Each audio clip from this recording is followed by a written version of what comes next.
Très chers amis téléspectateurs, nous sommes très heureux, vous qui êtes fidèles à cette chaîne de télévision Nazareth Reflex TV.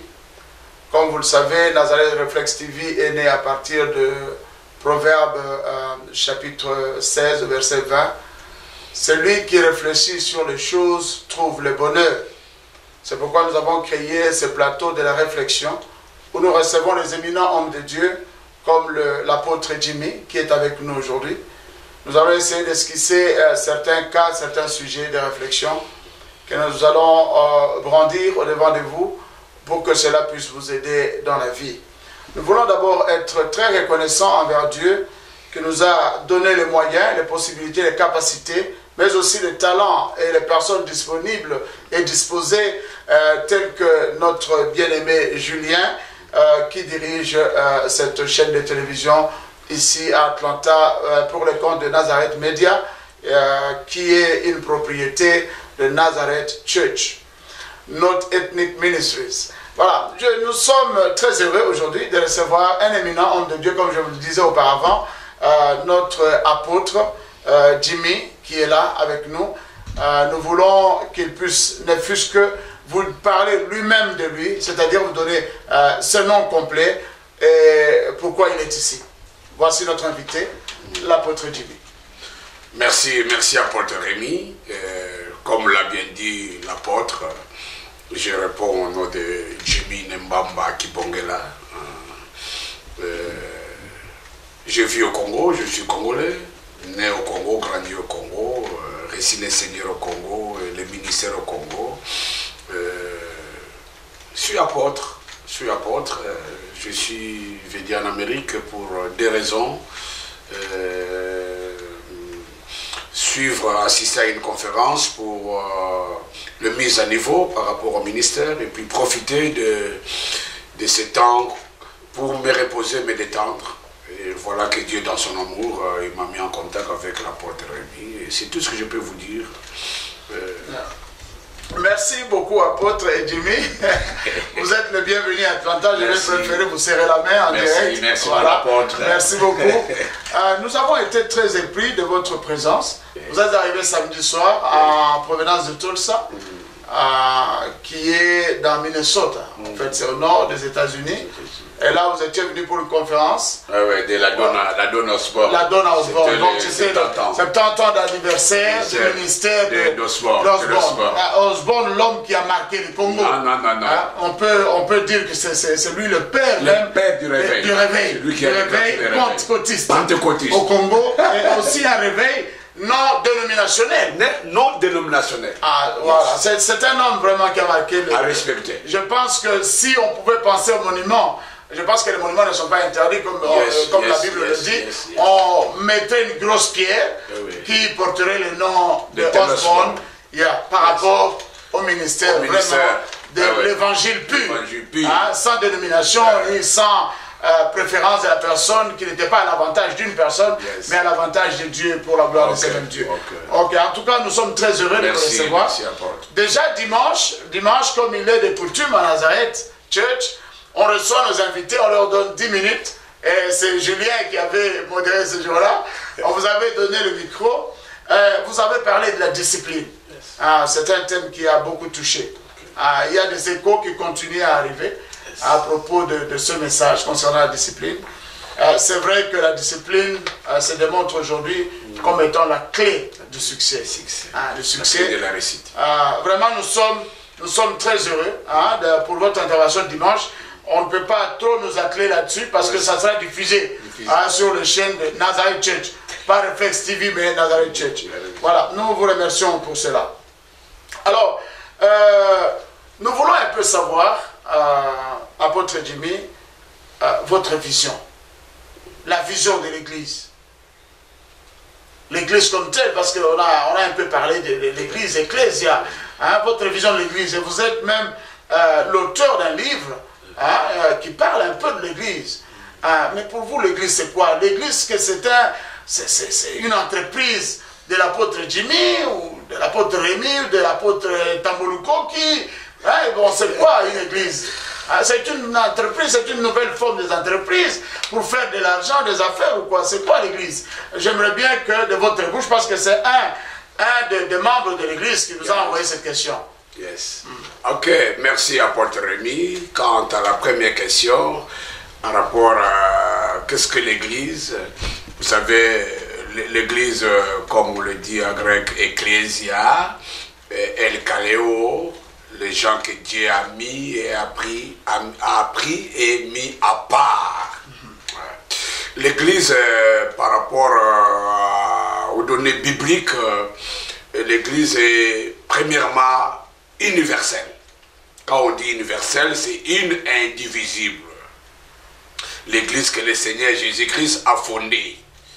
Quand il a dit à Pierre, je te donne la clé, tu me bâtiras l'église et les portes de séjour de mort ne provoqueront pas contre elle. Alléluia. Donc l'église, c'est une propriété de Jésus-Christ. Ce n'est pas une propriété d'une personne qui que le soit. C'est lui la tête de l'église, nous ne sommes que les membres de son corps. Donc si vous voyez quelqu'un dire que mon église, il est déjà en déroute. Mais cette église qui est indivisible, universelle, donc catholique, cette église est locale. Quand est locale maintenant, c'est là où on a Nazareth à Atlanta, la fraternité à Bumbo Congo, on peut dire Philadelphia, on peut dire ceci, c'est là, c'est local. Et quand c'est local, c'est qu'il y a un pasteur qui dirige avec un groupe de clergés qu'on peut appeler les anciens les diacres, mais à condition que ces membres qui composent l'église soient des membres qui sont nés de nouveau. C'est ça la condition. Des membres nés de nouveau. C'est ça la condition. On n'entre pas dans cette église parce que mon père est là, parce que tous ceux qui sont là parlent les Tétéla, parlent les Swahili, parlent les Chiluba, parlent les Lingala. On ne parle pas là-bas parce que je suis à Atlanta, tous les Congolais sont là. Non! Une seule condition pour devenir membre de cette église, c'est de naître de nouveau. Alléluia. Recevoir Jésus comme Seigneur et Sauveur. Voilà pourquoi les jours de la Pentecôte, quand l'apôtre Pierre a prêché, les gens ont réagi à ce message. Oh mon frère, que ferons-nous? Il a dit, repentez-vous et que chacun de vous soit baptisé au nom du Seigneur. Donc, pour devenir membre de cette église du Seigneur, pour vous anticiper, il faut vous repentir et passer par le baptême par immersion. C'est ça, ce que je peux vous dire sur l'église. Alors, ceux qui se disent, mon ministère, c'est mieux aussi, ils ont pris cette appellation ministère pour ne pas parler l'église. Mais que ça soit ministère, les dons qui les donnent. C'est Dieu. C'est Dieu qui donne les dons. En tout cas, merci beaucoup à apôtre Jimmy pour cet éclaircissement. Nous avions une conférence en Afrique du Sud. C'est là où Dieu nous a révélé, beaucoup d'hommes de Dieu ont sursauté, de savoir que dans 1 Corinthiens 12, Jésus dit, je suis le Seigneur du ministère. Donc le ministère ne nous appartient pas, mais ça appartient à Jésus. L'opération des dons, ça appartient à Dieu le Père, mais aussi les dons appartiennent au Saint-Esprit. Et les ministères. Il donne les dons, il donne les ministères. Personne ne peut s'accaparer le monopole de donner les dons, de donner les ministères. Même les transferts de grâce. Merci beaucoup, apôtre Jimmy. En tout cas, c'est de la chaleur ici au studio aujourd'hui, avec votre présence, qui est une présence vraiment pleine de lumière, de chaleur. Que Dieu vous bénisse. Ok, un de nos membres a voulu savoir quel est le pasteur qui était avant vous.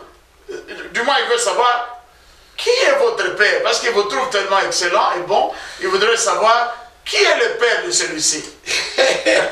Merci beaucoup à ce frère qui a posé cette question. Je crois que je l'ai dit, je suis du réveil. Je suis du réveil qui a commencé aux années 80, converti en 83. Et nous avons évolué dans le groupe de prière. Je dis merci à tous ces hommes de Dieu que Dieu a utilisés pour m'influencer. Il y a le doyen Moukoko qui m'avait donné l'invitation de venir assister au témoignage. Et il y a le berger Makela qui nous a acceptés comme des nouveaux-nés dans la foi pour nous faire encadrer. Et j'ai cité 2 ministères qui ont soutenu les frères qui sont nés au niveau vers les années 80. J'ai cité Luc pour la lecture de la Bible.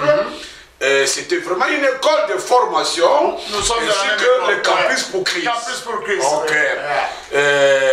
Mais quand maintenant le ministère a commencé, c'est le patriarche Nkela Nimpata qui a été témoin de cette croisade de Telosborn, accompagné avec le patriarche Aïdina Bala, le patriarche Jacques Vernois à l'époque.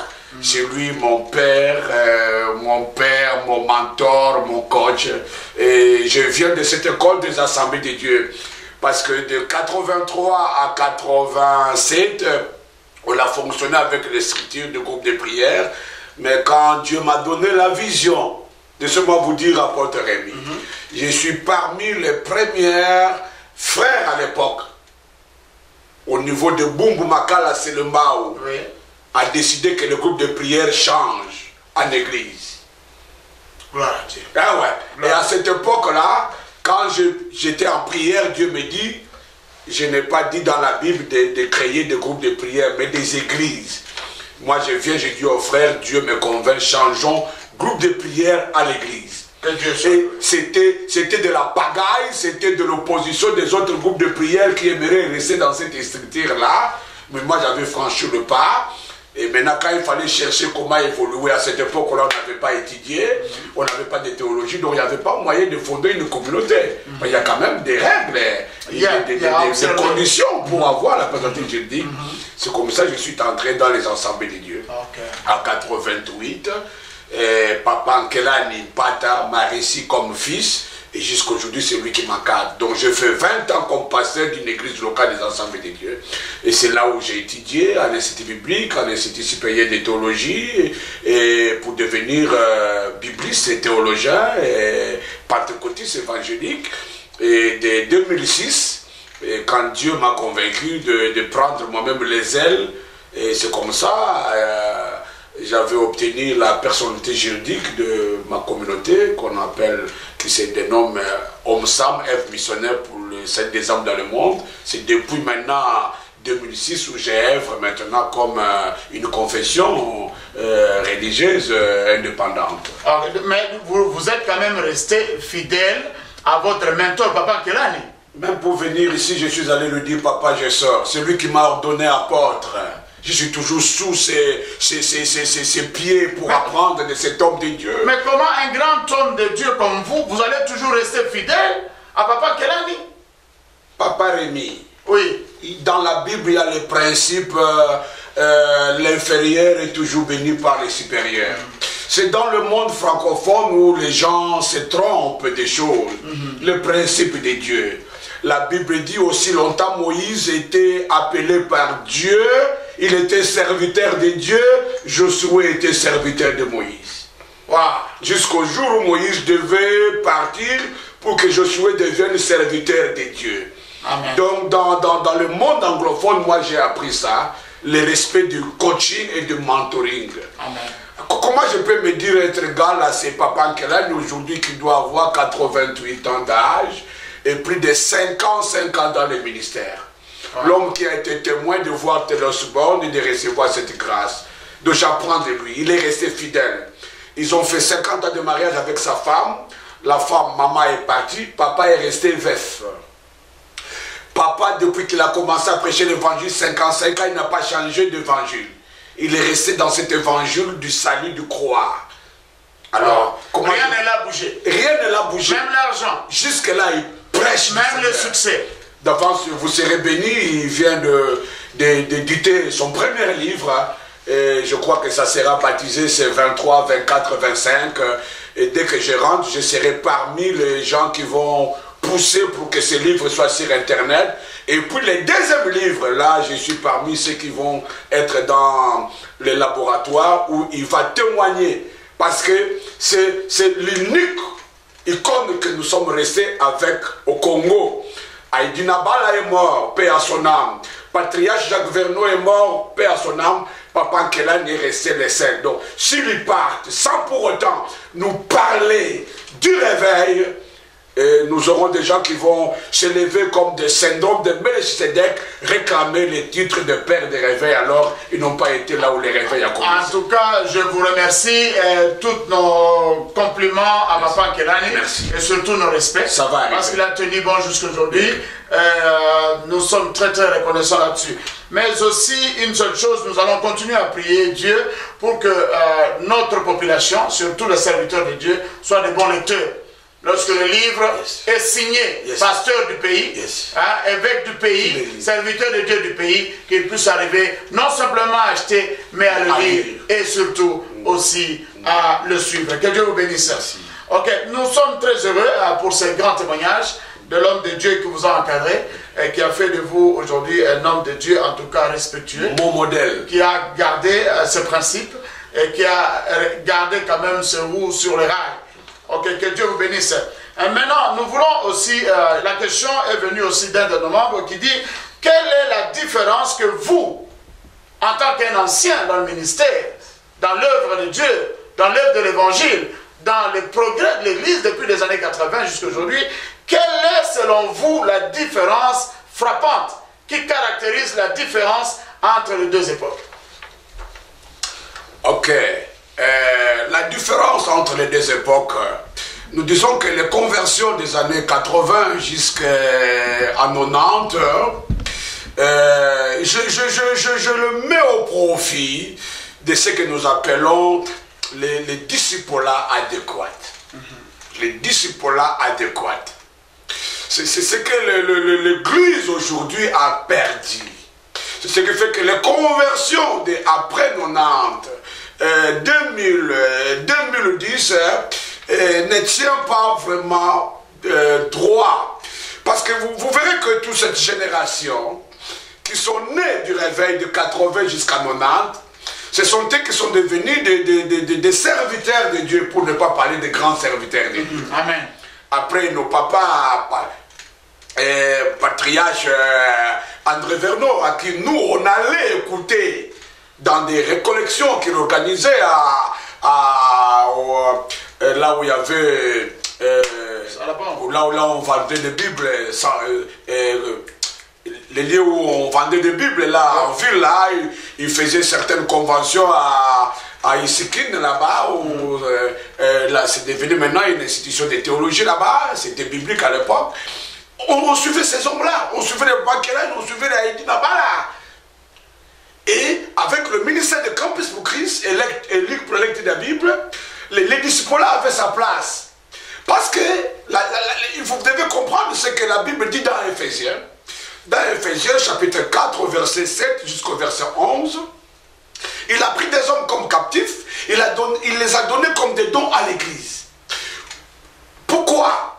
Il a établi les pasteurs, les prophètes, les docteurs, les apôtres, les évangélistes, pour le perfectionnement des saints, en vue de l'œuvre du ministère, pour qu'ils atteignent la maturité spirituelle. Et c'est là où du mot perfectionnement, nous avons le verbe tout perfect, qui veut dire rendre efficace, rendre mature. C'est par les affermissements qu'aujourd'hui, vous trouverez dans certains milieux au Congo, les gens disent que les affermissements, c'est archaïque. Oh! Ce sont des choses du passé. Alors, nous avons commencé à prêcher vers les années 83, 84, 85. Nous n'étions pas sur le banc d'une institution théologique. Au niveau de groupe de prière. Quelqu'un déjà qui reçoit Jésus par 4 lois spirituelles ou par une prédication, qu'on le fait asseoir durant 2 mois pour suivre premier affermissement, le salut, deuxième le pardon, troisième la croissance chrétienne, on parle de la prière, de la méditation, quatrième on parle du baptême du Saint-Esprit, la communion fraternelle jusqu'au 8e. Après qu'il embrasse le séminaire de l'ordre suprême. Mais c'est un gagnant d'âme, efficace. Alors, et avec la lecture, la Ligue pour la lecture de la Bible, c'est là où maintenant est sorti de grands enseignants de la Bible. Parce que là, vous avez 1 heure à 2 heures du temps pour faire la méditation biblique.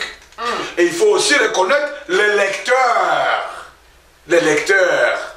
de la méditation biblique que la société biblique nous vendait. C'était chaque année où on vous dit du 1er janvier au 31. C'était ça notre code de théologie. Mais maintenant, les générations qui sont venues après, c'est comme si nous, les pasteurs, la mission que Dieu nous a donnée, tout perfect, rendre parfait, rendre, dire, rendre, nous ne le faisons pas. Et nous avons remplacé les affermissements à des conventions. C'est comme si on donnait des choses dures à des petits enfants alors qu'il fallait commencer par les lait avant d'arriver à la nourriture solide. C'est ce qui a fait la différence de l'église des années 80, l'ère des réveils, et à l'église d'aujourd'hui. Tout est devenu à la rapidité. On n'a plus soin de membres, comment les accompagner, où les pasteurs peuvent se disposer. Nous, on nous a menés dans des brousses à ça, pour aller s'exercer les jeûnes à sec, d'une journée, 2 jours, 3 jours à sec, pour que nous puissions prendre l'envol pour jeûner 7 jours, 14 jours. C'est ça la différence. Mais je pense que nous devons rentrer à ce qui a donné plus de bénéfices aux années de réveil de 80. C'est pourquoi je comprends ce que la Bible dit. C'est Dieu qui parle. Il dit que je connais votre amour, je connais votre façon de faire, mais ce que j'ai contre vous, vous avez oublié le premier amour. Vous avez abandonné le premier amour. Okay. Donc nous devons revenir au premier amour. Les affirmations. Ok, en tout cas. Les disciples adéquats. Amen, amen. Ok, je pense parmi les dernières questions, c'est quel est le conseil ou la vie que vous pouvez donner à l'église universelle aujourd'hui? Parce que l'église copie, l'église là, qui ne suit pas le principe, nous l'appelons église à tort, mais ce n'est pas à nous de juger. Mais maintenant, quel est le conseil que vous voulez donner à l'église qui veut être église pour l'avènement du Christ? Ok. Je pense que par rapport à cette question, nous avons ce que nous appelons les fondamentaux, donc les doctrines de base. C'est les doctrines de base qui constituent le socle, donc colonne vertébrale de l'Église. Comme moi je suis fils des Assemblées de Dieu, pentecôtiste, nous en avons 12 vérités fondamentales, que nous disons 12 vérités fondamentales qui résument en quelque sorte notre confession de foi évangélique. Et dans cette confession de foi, comme celui des apôtres, comme l'histoire de l'Église nous renseigne, il y a ce que nous appelons la doctrine de l'eschatologie. Ou si vous n'êtes pas une Église qui croit que Jésus-Christ sera de retour pour revenir rétablir la nouvelle Jérusalem, vous n'allez pas préparer le peuple en l'enlèvement de l'Église. Alors, s'il y a un conseil que je peux donner, que nos dénominations ne nous divisent pas. L'Église du Seigneur, comme je l'ai dit, est une et indivisible. Il est universel. Ce n'est pas le fait que cette Église est à Atlanta, ce n'est pas le fait qu'il est à Ohio, qu'il est à Tulsa, qu'il est à Californie du Nord, au Congo, au Rwanda, que ça doit nous diviser. Donc les dénominations ne doivent pas nous diviser. Notre dénominateur commun, c'est Jésus-Christ, Jésus-Christ crucifié. Et les conseils que nous donnons, que chaque église là où il se trouve, c'est comme nous voyons dans l'Apocalypse, nous parlons de ces églises. Les églises ont pris les noms des cités où ils étaient. Nazareth d'Atlanta, Georgia. C'est ça. Ce ne sont pas des noms. Mais que vous soyez pentecôtiste, que vous soyez luthérien, que vous soyez presbytérien, ce sont les noms de tous ces grands réformateurs qui ont joué un rôle dans la croissance, dans l'histoire de l'église selon les époques. Mais l'église du Seigneur est une et indivisible. Et pour le reconnaître, il doit être cette église qui a les fondamentaux, les colonnes vertébrales.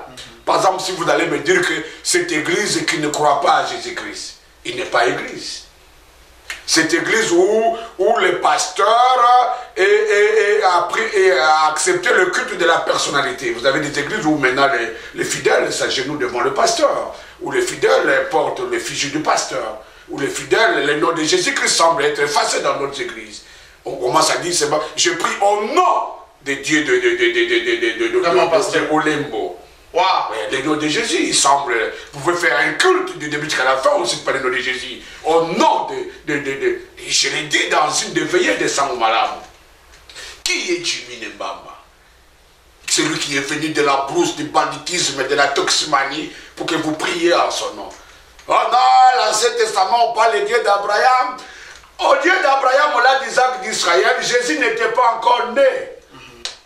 Et c'est l'Ancien Testament, nous sommes dans le Nouveau Testament. Tout ce qui était dans l'Ancien Testament, c'est une photocopie de ce qui devait venir. Hébreu dit dans notre temps, c'est Jesus Christ, Jésus-Christ. Nous devons reconnaître une église qui est une église authentique, vraie. C'est cette église où Jésus-Christ est au centre, où le pasteur est effacé. Il est respecté comme pasteur leader, mais il n'est pas Dieu, on ne l'adore pas, on ne le prie pas, on ne cite pas son nom, mais on le respecte comme mentor. Et cette église-là où on prêche l'évangile de Dieu dans l'intégralité, où on empêche les gens de vivre dans le péché, où la sainteté doit être un mode de vie, où on doit préparer les gens à l'enlèvement. C'est ça l'église du Seigneur. Merci beaucoup, apôtre. Merci beaucoup, apôtre. Je ne pense pas que l'apôtre est fâché, mais l'apôtre est animé par l'Esprit de Dieu. Parfois, lorsque Jésus a appris que dans la maison de son père, il y avait des trafiquants, c'est la première fois et la dernière fois que c'est la colère sainte. C'est ce qu'on appelle l'esprit d'agressivité. Amen. Il y a des choses quand je ne vous ai pas dit ça, je crois que je le parlais dans mon livre. Et les 30 ans d'apostolat, c'est les 30 ans de la défense de la doctrine. Amen. Nous aurons les gens. Je viens de l'école de père apologiste. J'ai étudié Justin de Martin. J'ai étudié Polycarpe. J'ai étudié Tertullin. J'ai étudié tous ces Alexandre, tous ces pères de l'église, ceux qui sont venus, les successeurs des apôtres. Je les ai étudiés. Comment ils ont défendu l'évangile, la doctrine jusqu'à mourir. Et je suis de cette école. Je porte dans mon corps l'étoffe de sang de martyr, prêt à mourir à cause de l'évangile. Donc quand je vois quelque part l'évangile mal prêché, je me lève, je le dénonce. Quand je vois quelque part les gens cherchent à tordre le sang de l'évangile, je dis voilà la position biblique et évangélique. C'est ça la mission de l'Église. Ce n'est pas la colère, mais c'est la colère saine, c'est l'esprit d'agressivité. Parce que l'Église aujourd'hui, beaucoup de certaines dénominations, nous ne pouvons pas cacher le mot, qu'ils sont dans la déviation. Et dans ces églises-là, ces membres, j'ai un seul message à leur donner, c'est de sortir au milieu d'eux. Un aveugle conduit par un aveugle, ils finiront tous par se jeter dans les trous. Moi d'ailleurs, je conseillerais à ces gens-là, s'ils ont la révélation de Dieu, de ne pas abandonner cette assemblée, mais d'ôter le mal du milieu d'eux. Comment ils vont ôter le mal? Parce que l'église est devenue comme propriété privée. Propriété privée. L'église est devenue, comme on dit, une monarchie. Une monarchie. Là, je comprends. Merci beaucoup, apôtre Jimmy. Jimmy Nembamba, merci beaucoup. Mais derrière vous, on dit, bon, ça c'est un proverbe purement américain, je pense que je ne l'ai pas entendu auparavant. Derrière chaque grand homme, il y a une femme. Qui est derrière l'apôtre Jimmy Nembamba? Merci, pasteur Rémi. Je suis marié à cette belle femme, my wife, Marie-Jeannette Dinzolele Nzambi, cette femme qui m'a accompagné, et Dieu merci, il est de même époque avec moi. Amen. De l'époque du groupe de prière, nous sommes convertis ensemble, on allait en retraite ensemble. Mais à cette époque-là, vous savez comment on s'est comporté. Quand vous marchez avec une sœur, vous ne pouvez pas même toucher parce que la sanctification est l'air du péché. Mais quand Dieu m'a mis à cœur de chercher quelle est cette femme, je devais marier. Là, j'étais déjà pasteur. C'est comme ça que je vais demander la main à Marie-Jeannette. Il va accepter. Et c'est depuis 89 je suis avec cette femme et nous sommes fidèles. C'est avec lui nous avons fait le ministère. C'est avec lui que nous encadrons ce peuple de Dieu qui nous a donné éparpillé dans le monde. Et elle est très chère pour moi. Et elle aussi, dans sa vie, elle avait pensé être comme on dit chez les catholiques, une sœur religieuse. Une sœur religieuse. Non. Mais quand elle a accepté mon mariage, je lui ai permis même de faire la théologie. Amen. Donc quand je l'ai mariée, je lui ai incité, il est allé faire ses études théologiques. niveau de l'université protestante. Il est licencié en théologie. Il est vraiment actif dans les ministères. Au moment où je vous parle, il est resté à l'église, ordonné aussi comme pasteur. Amen. Amen. Il travaille avec les autres pasteurs. J'ai une question à poser à propos de Maman Marie. Donc, vous n'avez jamais été tenté d'avoir une femme de ministère? Papa Rémi, je crois que dans mon livre, j'en ai parlé, les tentations de femmes. Vous savez comme moi, s'il y a 3 choses qui peuvent menacer un leader chrétien, c'est l'argent, l'orgueil et les femmes. Et laissez-moi vous dire, depuis que je me suis converti et devenu serviteur de Dieu, je ne me suis jamais accompagné avec une sœur qui m'apporte la Bible jusqu'à aujourd'hui. Que Dieu soit loué. Et je suis resté fidèle à cette femme. Merci beaucoup. Et Maman, les femmes, je ne blague pas avec eux. Maman Marie Jimmy, nous vous saluons à partir de Nazareth Media sur le plateau de Reflection. Nous vous aimons beaucoup. On parle beaucoup de vous ici, Maman Marie Jimmy. Que Dieu vous bénisse et nous vous aimons beaucoup. Nous savons, avec nos conventions sur la famille, je pense qu'un jour vous serez notre invité ici à Nazareth Church. Que Dieu vous bénisse. Elle prêche l'évangile. Ok. Donc ici vous êtes l'apôtre Jimmy Nembamba, mais vous avez un frère qui est pasteur en France, c'est le pasteur Epaphras, et aussi en Belgique le pasteur Joseph. Je leur ai déjà parlé personnellement, mais je ne l'ai jamais rencontré. C'est avec eux, parce que je suis européen, je suis de ces côtés. C'est avec eux que je devais me rencontrer avant, mais je ne sais pas comment Dieu a fait que ce soit vous qui venez de très loin, qui êtes la première personne avec laquelle on se rencontre aujourd'hui sur ce plateau. Rémi, mon apôtre, Dieu a fait grâce. Comme j'ai dit, né d'une famille de 9 enfants. Moi, je suis 6e. Alors, derrière moi, j'en ai eu que des frères, pas des filles. Et celui qui t'appelle Epaphras, c'est lui qui vient après moi, pasteur en France. Celui qui vient après lui, Joseph, pasteur en Belgique. 3 pasteurs dans une même famille. Ce n'est pas de la blague. C'est une trinité. Alors j'avais posé la question à un de mon oncle. Mais la génération de mon père et ma mère, ils n'ont pas prié. La génération du papa, de mon père, de ma mère, n'ont pas prié. C'est alors à la 4e génération, on retrouve la grande-mère qui a donné naissance à la grand-mère de ma mère, qui était servante de Dieu. Et quand Dieu dit que la bénédiction va aller jusqu'à la 4e génération, les bienfaits de cette... Ou du moins la malédiction. La malédiction va aller jusqu'à la 4e génération, mais la bénédiction des générations en génération. Et Dieu a vu, on ne sait pas quel genre de prière cette maman avait fait. Pour que des gens comme des Jimmy, païens, Tuxman, qui deviennent apôtres, et Joseph, et les cadets, Dieu l'a pris et il se repose. C'est ce que Dieu a fait. Et même ils sont surpris. Comment tu as sauté l'Europe, tu es descendu aux États-Unis, tu dis, ça sont les choses de Dieu. Amen. Il y a longtemps, vous étiez avec Rémi, vous parlez avec lui, vous n'avez pas eu le temps de sauter. Et chez vous, les billets coûtent moins cher, c'est le triple de chez nous. Alors Jimmy arrive à Atlanta et celui qui rencontre l'apôtre Rémi avant vous.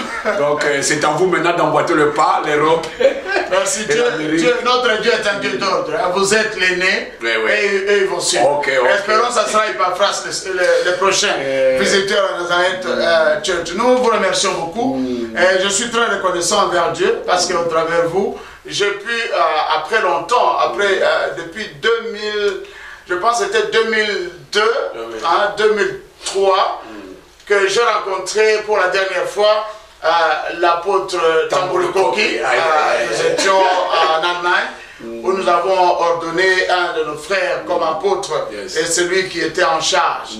Et à cause de vous, j'ai pu lui parler au téléphone, et nous espérons que l'apôtre Ignace Tambulu Koki sera aussi sur ce plateau, il répondra éventuellement aux mêmes questions. Nous vous remercions pour votre présence, et nous vous remercions vous qui nous avez suivis. Nous remercions aussi à l'équipe, la régie de Nazareth Reflex TV, et surtout beaucoup mon fils Julien.